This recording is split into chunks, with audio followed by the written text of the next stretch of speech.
This video is designed to help you complete the retirement eligibility exercise that is going to be due and collected on April the 15th. Not the April the 8th when we return, which is when you're going to submit the portfolio, but on April the 15th.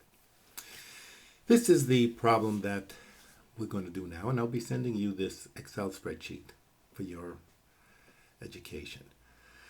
We have a lot of applicants to a college, and what we would like to do is we would like to determine who is eligible and who is not eligible. These are the requirements that the school came up with. If you satisfy a minimum SAT score of 2100, you're in. We don't have to look further. If you have a high school average of 95, we don't even care about your SAT scores, you're also in. Either one of those two can get you in.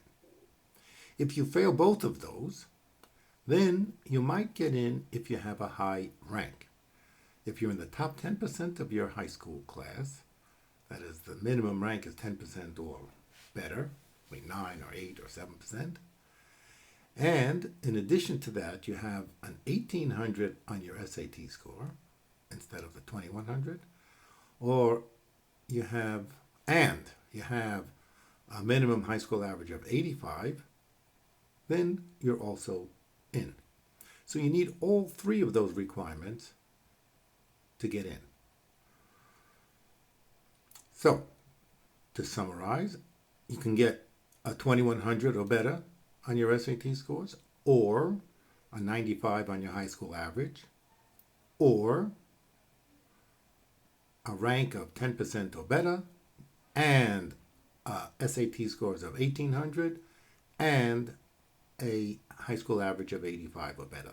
Those three in yellow have to be together, and if you have all three of those, then you're also in. Let's take a look at some of our applicants here. Here we have our first applicant is Kim. She has a SAT scores of 2050. Doesn't make it. She does have a high school average of 96. 95 is all she needs. She's in. Her high school rank is not important. And you'll see we print eligible. Let's take a look at the next one. Jim. Jim has a 2200 SAT scores. Low high school average. Not 10% or better. But the high school average, but the SAT score is enough to get him in. He's eligible. Let's take a look at our third candidate, Joe. He has a 2050 SAT scores. Nope, doesn't make it. He has a 94 average. Not enough. His rank is 12%. We print not eligible. And finally, Jane, our last applicant, she has a 1900 on her SAT score, not enough. She has an 85 or 86 average, not enough. But her rank is in the top 9%. 9%, which is better than 10%. So she gets all three of those in the yellow because she is eligible. How do we do something like this? How do we get that eligible column? Well, to do that, we have to go to, we're going to go here, and we have this column here, and you can see this column when you get this SAT, this spreadsheet. This first item is false. The minimum SAT. The minimum SAT says, is B8, which is the SAT score, over there, is that greater than the minimum SAT? That statement is either true or false. In our first case, it's false. Let's take a look at the second person. Second person. B9, is that greater than the minimum SAT of 2100? 2200 is bigger than 2100. So that is going to be true. So this whole column here is the SAT score greater than the minimum SAT scores? The first one is false, as you can see. Second one is true. The third one is false, and the last one is false. This column is the minimum SAT score. Let's take a look at the minimum high school average. That statement says equal C8, which is the high school average. Is that greater than the minimum high school average, which is 95 up there? If it is, it's going to be true. If it's false, it's going to be false. Is it true? Well,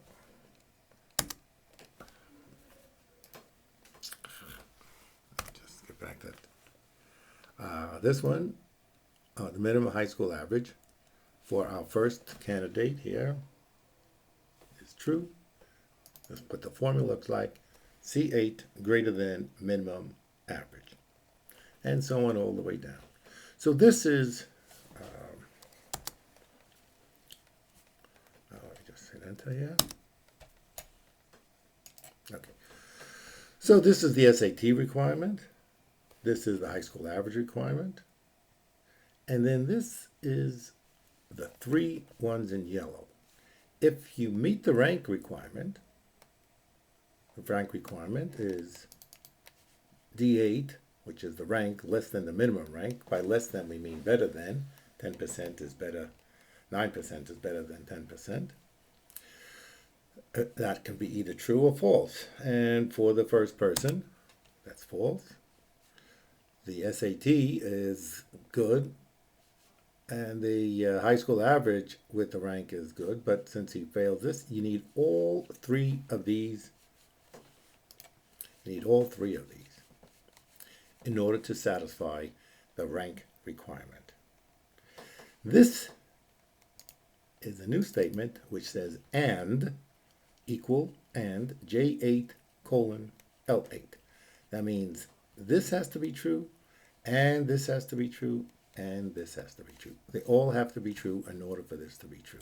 And if we just look at this, just hit enter here, this is false because this is false, and these two are true, not good enough.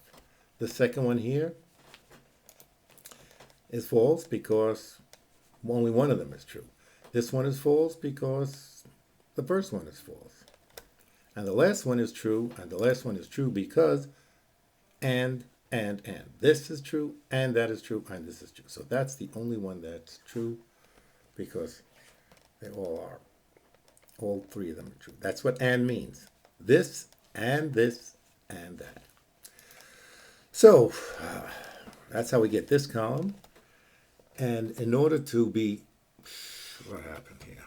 In order to be eligible,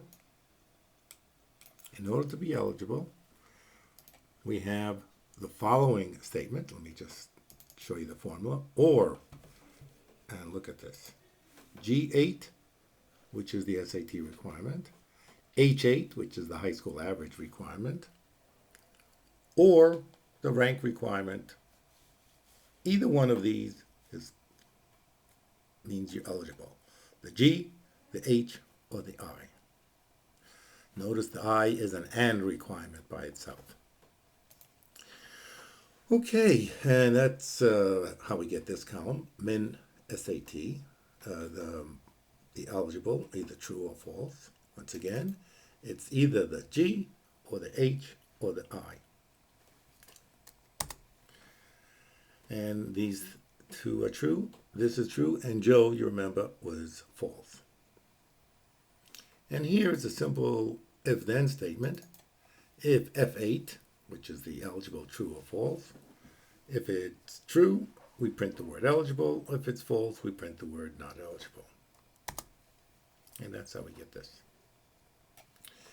And here, in addition to this, we'd like to print out there are 3 eligible and 1 not eligible. How do we get this number 3? How do we get the number to count how many trues and how many falses there are? Let me just show you. The formula for this is count if F8 through F11, F8, 9, 10, and 11, true. How many of these are true? And the number of those that are true is 3. 3 of them are true.